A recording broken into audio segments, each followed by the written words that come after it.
All right, our next section is using exponential functions to model data. In other words, it's application problems. So this section is going to be a little bit longer. There will be 2 videos for this section. Each will be a decent length, so try to keep up with them and recognize they're going to be a little longer. All right, so the first question: you invest $1,000 at 6% interest compounded annually. Let VFT be the value in the account T years from the initial investment. Determine an equation for VFT. All right, well, first off, it doesn't say anything in the problem that this is an exponential function. First, let me try to convince you that it is. And the way I'm going to do that is I'm going to build a little table. So we're going to have time and we're going to have value. So at time 0, you invested $1,000. 1 year later, you earn 6% interest. So what happens is you keep your original $1,000 and then you earn 6% interest. Now, this is a little strange. We don't normally think about doing this, but notice I could factor. We normally factor only when we have numbers, or letters I mean, but we can factor with numbers. What I'm looking at is I have 1,000 here and 1,000 here. 1,000 is common. So I'm going to pull the 1,000 out, and I'm left with a 1, because 1,000 times 1 gives 1,000, plus 0.06. So this turns out to be 1,000 times 1.06.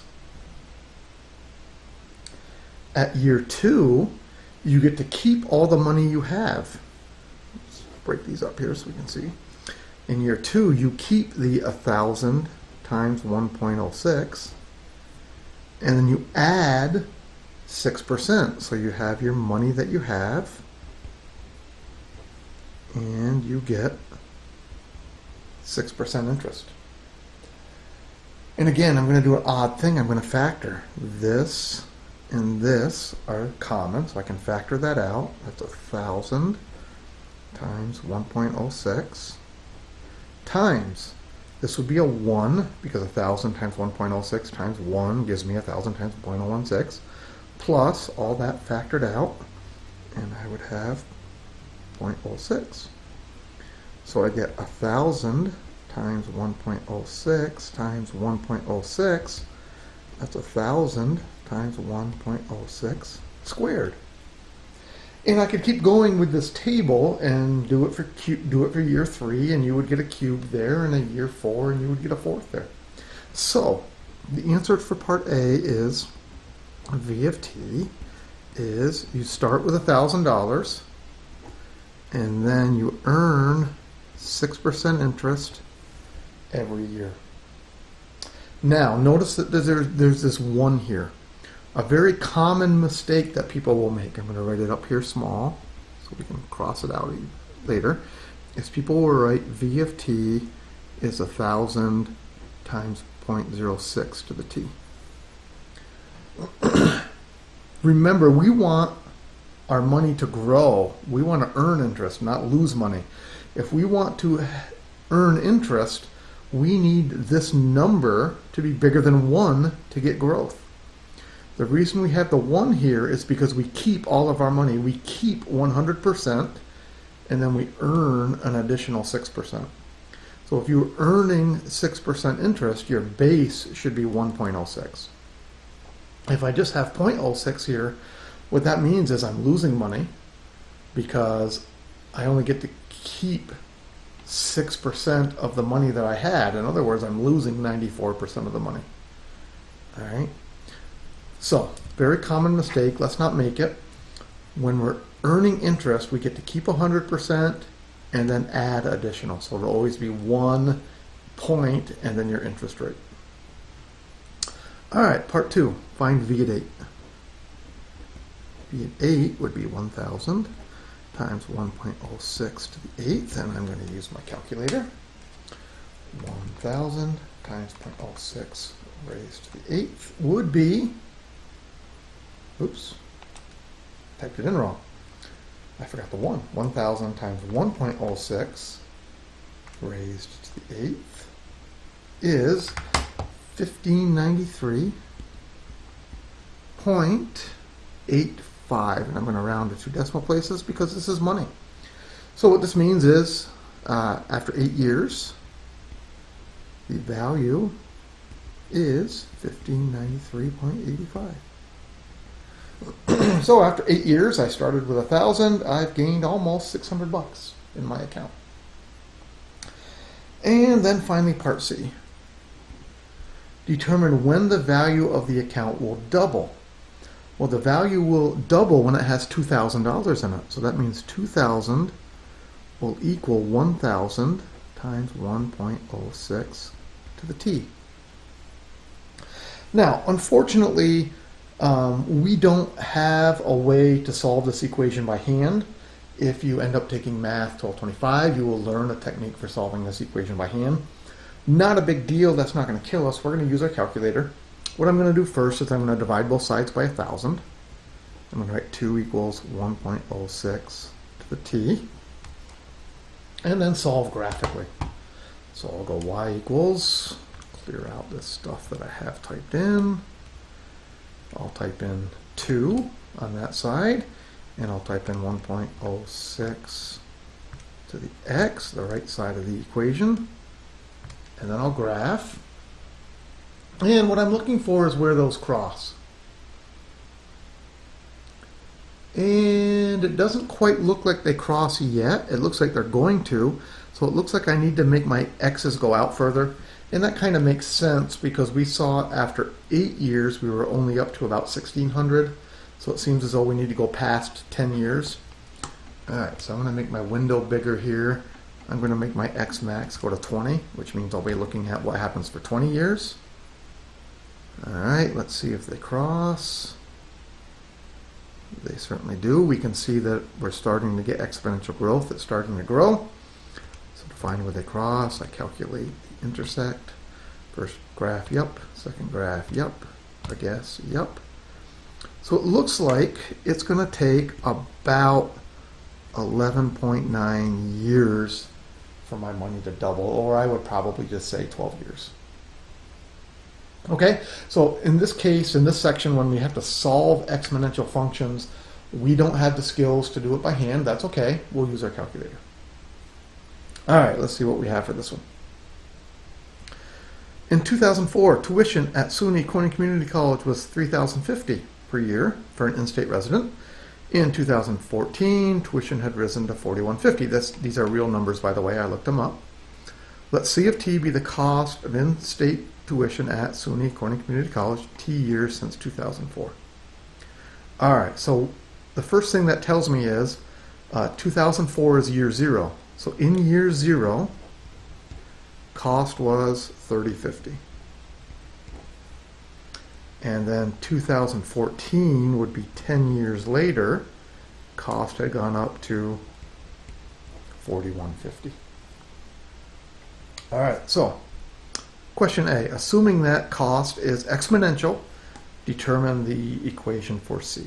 All right, well, C of t, it tells us very specifically that it's exponential, so we know it's going to have the form a times b to the x. Slide that up so you can see what I'm writing. Nice thing is, we know the a number. A has got to be 3050 because that's our intercept. So C of t is 3050 times b to the x. We plug in the other value to find the b number.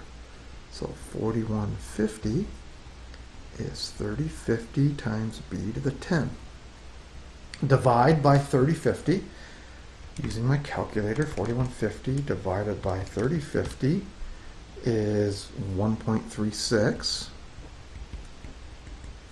And then take the 10th root. So b is the 10th root of 1.36. And again, I'm going to approximate that.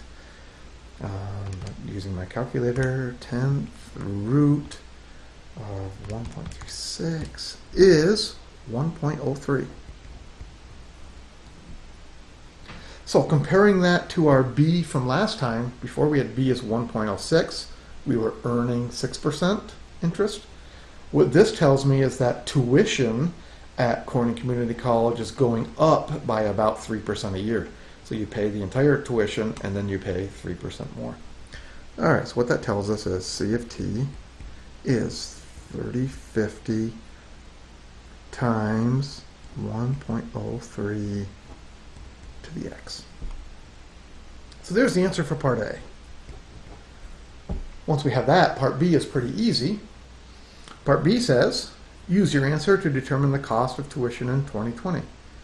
Well, if I started in 2004, 2020 minus 2004 would be 16 years. Oh, that should be a t back there, by the way. We're using the variable t.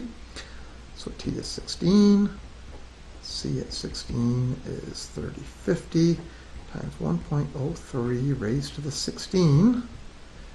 3050 times 1.03 raised to the 16 is 4894.35. So in the year 2020, according to this, tuition should cost you about $4,900, let's call it. Okay? Now, part C. I'm going to do a little review here. Part C says, in reality, tuition was really closer to linear than it was exponential. So while we got an answer using exponential, it's not a great answer, truthfully. If you look at the data, and I did, the data was really much closer to linear. So this is a review of what we did way back at the beginning of the semester. To find a linear model, we would use y equals mx plus b. And the good news is we know the b number. The b number is 3050. It's our y-intercept. We have to find the slope. To find the slope, I would do 4150 minus 3050 divided by 10 minus 0, which is 4150 minus 3050, and then divide by 10, you get 110. So what that says is, according to this, tuition is going up by about $110 a year. So our equation would be C of t is 110t plus 3050. And then we would plug in 16. It's 110 times 16 plus 3050, which is 10 times 16 plus 3050, 4810. All right, so the point is, we got almost the same answer, which is good news in a way. But the point is, quite often people will look at data and they'll come up with an equation, and based on their equation, they'll try to predict something that happens in the future. You need to know what kind of equation they used, because the answers can become very different. And what I mean by that is, let's take both of these answers and ask, what's going to happen 20 years after that? And this is the sort of thing you'll see a lot, that people will say, well, based on tuition rates, if you have a child today, how much is it going to cost? So let's go 20 years later, which would be year 36. So using this model, C at 36 would be 3050 times 1.03 to the 36. So I grab my calculator, 3050 times 1.03 raised to the 36. I get 8839.75. We're using this model. C at 36 would be 110 times 36 plus 3050, which is $7,010. And you start to see a wide difference. Exponential functions grow really, really fast after a while. Linear functions don't. Anyway, the grand point is, you won't be asked to do this part C in this section. The grand point that I'm trying to make is that when you see people make predictions about what's going to happen in the future, you need to know what method they used, what kind of equation they came up with, because the kind of equation they came up with can dramatically change their prediction of what's going to happen in the future. In this case, this is actually a better prediction than what that is, and people sometimes purposely use the wrong functions to make predictions that look scary and make you think things are going to be worse than they are. All right.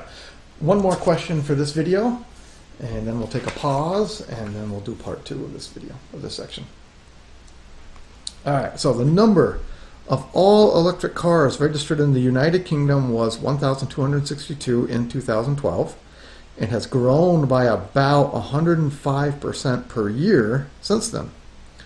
Let f of t be the number of all electric cars in the UK at t years since 2012. Determine an equation.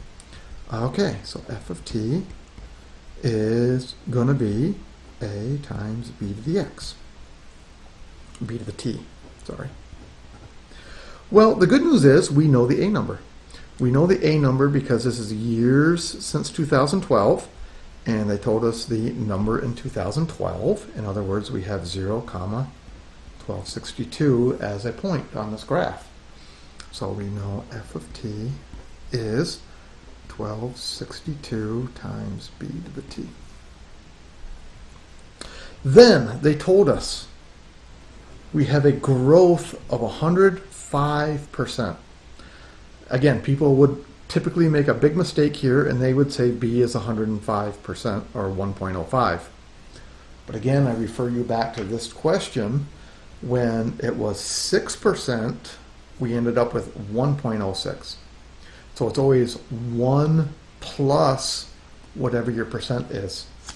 So in this case, since our percent is 105%, our b is going to be 1 plus 1.05, which is 2.05. So if you have 100% growth, that means you're doubling every year. So 105% growth means you're doing a little bit more than doubling. So that, again, that's the big mistake people would make on this problem. They would see this 105%, they would make that their b number. Unfortunately, that would be wrong. It should be 2.05 to the t. So there's the answer for that one. All right, take a break. Think about these 3 problems. Come back in a few minutes, and I'll have the second video for you.